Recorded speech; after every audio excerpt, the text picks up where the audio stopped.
नमस्कार, मैं श्यामगिरी। आप देख रहे हैं टीएफडी न्यूज 24। टीएफडी न्यूज 24 में आप सभी दर्शकों का स्वागत है। बिहार के अंदर नीतीश कुमार और आंध्रा में चंद्रबाबू नायडू, यह बात तो तय है कि दोनों अब मिल गए हैं एक साथ, और एक साथ दोनों का मिलना भारतीय जनता पार्टी सरकार के लिए शुभ संकेत नहीं है। लेकिन इसके पहले इंडिया गठबंधन की बैठक में राहुल गांधी ने जिस भाषण को दिया था, जो भाषण बाहर नहीं आ पाया था और इंग्लिश में ऑडियो आई, उसका हिंदी अनुवाद ऑडियो भी कांग्रेस के चैनल पर, इंडियन नेशनल कांग्रेस चैनल पर उपलब्ध कांग्रेस ने करा दिया है। आप दर्शकों उस ऑडियो को सुनिए, आप हिल जाएंगे। इस देश की एक एक सच्चाइयां जो नरेंद्र मोदी जिस हालात में देश को ला करके खड़ा करती है, वह सोचने को मजबूर हो जाएंगे। ममता बनर्जी के साथ जिस तरह से अभद्रता यह सरकार कर रही है और जिस तरह से चुनाव आयोग ने चुनाव को चोरी करा दिया भारतीय जनता पार्टी के लिए, 91 लाख लोगों के नाम काट दिए वोटर लिस्ट से और 34 लाख लोगों को वोट डालने से वंचित कर दिया। यह सरकार मोदी की एक असंवैधानिक सरकार है और एसआईआर के तहत जितनी सरकारें इसकी आई है वह असंवैधानिक है। हरियाणा हो, छत्तीसगढ़, महाराष्ट्र हो, चाहे मध्य प्रदेश, यह वोट चोरी की हुई सरकार है इन जगहों पर भारतीय जनता पार्टी की, और यह उद्योगपतियों के लिए सब कुछ किया जा रहा है। 90,000 सरकारी स्कूल को इस सरकार ने बंद कर दिया।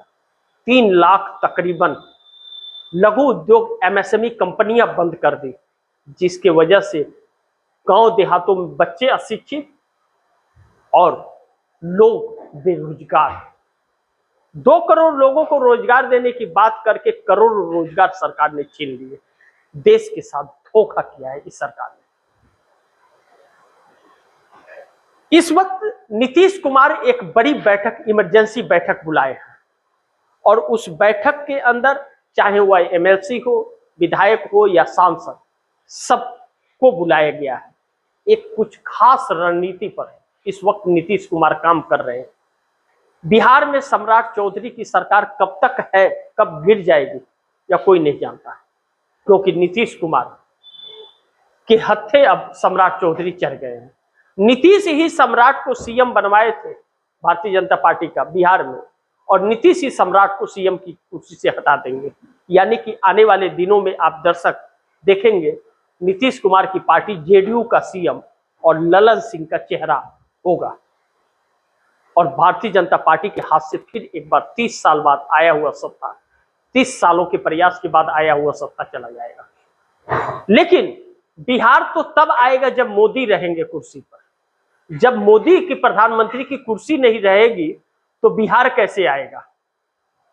सबसे बड़ी चीज यह है, मोदी दिल्ली से गए तो सारी सरकारें इनके ताश के पत्तों की तरह ढह करके गिर जाएगी। अब इनके आतंक को विपक्ष अब बर्दाश्त करने वाला नहीं, क्योंकि इन्होंने हर मर्यादाओं को पार कर दिया है।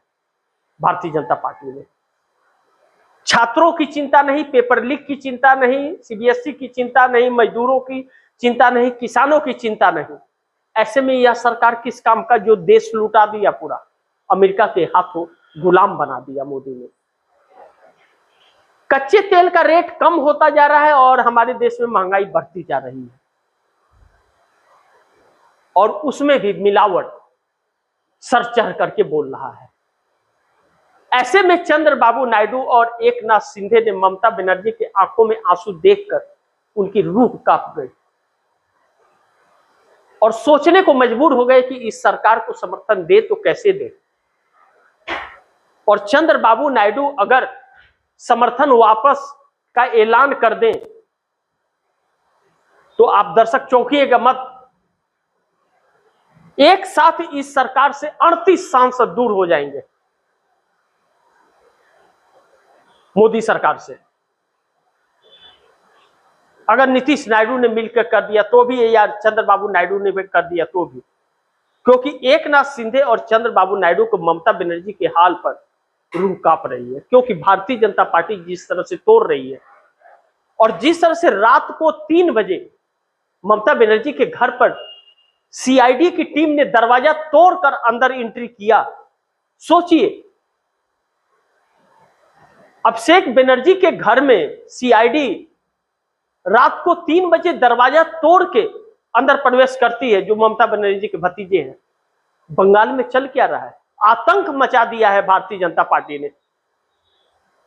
यह देश किसी नेता की बपौती है क्या? इस देश के अंदर आपके बच्चों की शिक्षा की बात ही नहीं हो रही है, आपके स्वास्थ्य की बात नहीं हो रही है, आपके रोजी रोजगार की बात नहीं हो रही है, बेरोजगारी बढ़ती जा रही है, महंगाई की बात नहीं हो रही है, सिर्फ तोड़ फोड़, पार्टियों को तोड़ फोड़ करके सत्ता की बात चल रही है। और इस देश का गद्दार मीडिया इस देश को गुमराह कर रहा है, यह हकीकत है। और कुछ अंधभक्त आज भी मौजूद हैं जिनकी वजह से यह सत्ता है, जो ताली थाली बजा रहे हैं, बाकी तो वोट चोरी करके आ जाते हैं। अंधभक्तों के दम पर यह सरकार नहीं बनी है। अंधभक्तों का साथ और वोट चोरी, यह दोनों एक साथ सत्ता को बरकरार रखी है। सोचिए, आज एनडीए की सरकार है, अगर भाजपा की सरकार होती पूर्ण बहुमत की, तो क्या होता इस देश के अंदर। एनडीए की सरकार है, नीतीश नायडू शिंदे के दम पर बनी सरकार है, इसलिए उनके ऊपर आम जनता अभी भी उम्मीद कर रही है कि समर्थन वापस ले लेंगे। 37 सांसद होते हैं, और अब तो जीतन राम मांझी भी जुड़ गए तो 38 सांसद हो जाते हैं एक साथ में। अगर हट जाए तो सरकार गिर जाएगी। लेकिन राहुल गांधी अब सड़कों पर दिखने जा रहे हैं। प्रोग्राम सेट हो गया है। यूथ कांग्रेस और एनएसयूआई छात्र संगठन कांग्रेस का जो है, वह 90 दिनों तक सड़क पर लगातार दिखेगा। और राहुल गांधी का भी पूरा शेड्यूल तय हो चुका है।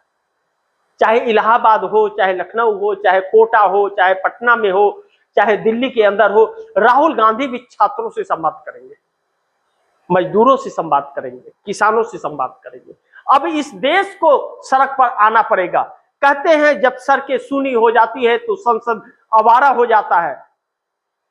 अब जब आपको रोजगार तब मिलेगा, आपकी रोजी रोटी तब चलेगी, जब एक निष्पक्ष सरकार होगी, एक दमन करने वाली सरकार हो, और तोड़ फोड़ करके सत्ता पर काबिज हो रहे हो। जो जनता की चुनी हुई सरकार नहीं होती है, वह सरकार जनता के लिए काम नहीं करती है, जैसे मोदी और शाह।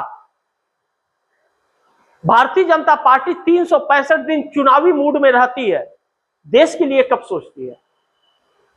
पहलगाम होता है, पुलवामा होता है इस देश के अंदर, ऑपरेशन सिंदूर होता है, अमेरिका सीज फायर करता है, और नरेंद्र मोदी चुनाव प्रचार करते हैं।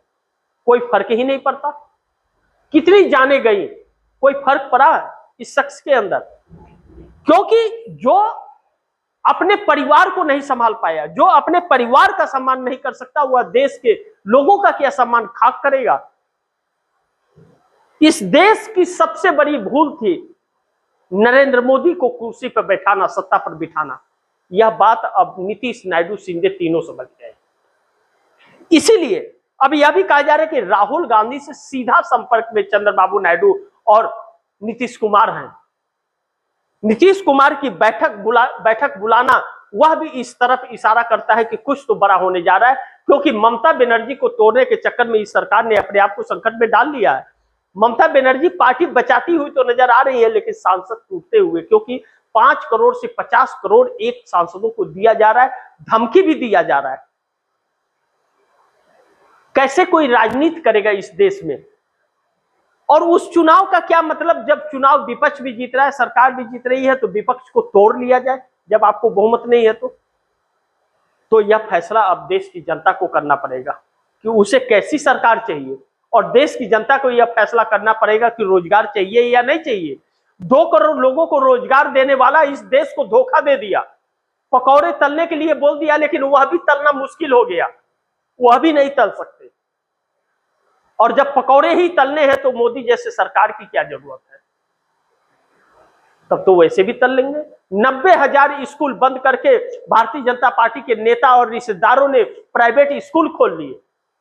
मजबूरी की, अगर जब सरकारी नहीं है तो प्राइवेट में जाना पड़ेगा।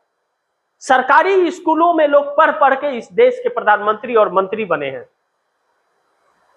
नरेंद्र मोदी जैसा ऊपर से टपक करके फर्जी डिग्री वाले नहीं बने हैं, लेकिन नरेंद्र मोदी इस देश को पाखंड कर सकते हैं, धोखा दे सकते हैं, गुमराह कर सकते हैं, मदारी जैसा वो दिखा सकते हैं, लेकिन इस देश को नहीं संभाल सकते, जिसके वजह से आज यह देश कंगाल भी हो गया, कर्जदार भी हो गया, बेरोजगार भी हो गया, बेइज्जत भी हो गया, लोग थूक भी रहे हैं और प्रधानमंत्री टॉफी खिला रहे हैं इटली के प्रधानमंत्री को। ऐसे में नीतीश नायडू कभी भी समर्थन वापसी का ऐलान कर सकते हैं। 38 सांसद एक झटके में एनडीए का साथ छोड़ देंगे। राहुल गांधी ने मैदान संभाला है, इंडिया गठबंधन के नजदीक होते हुए नजर आ रहे हैं। देखना बड़ी महत्वपूर्ण होगा कि क्या होता है आगे। जो भी होगा खबरें आप दर्शकों तक लाता रहूंगा। आप दर्शकों की क्या राय है, क्या सुझाव है, कमेंट बॉक्स में जरूर दीजिएगा। इस खबर को ज्यादा से ज्यादा शेयर कीजिएगा, अपने दोस्तों को भी कहिएगा आगे शेयर करें। और आपने अगर टीएफडी न्यूज़ 24 को सब्सक्राइब नहीं किया, सब्सक्राइब कर लीजिए, अपने दोस्तों को भी कहिएगा सब्सक्राइब करें। मिलते हैं अगली खबर के साथ, तब तक के लिए नमस्कार।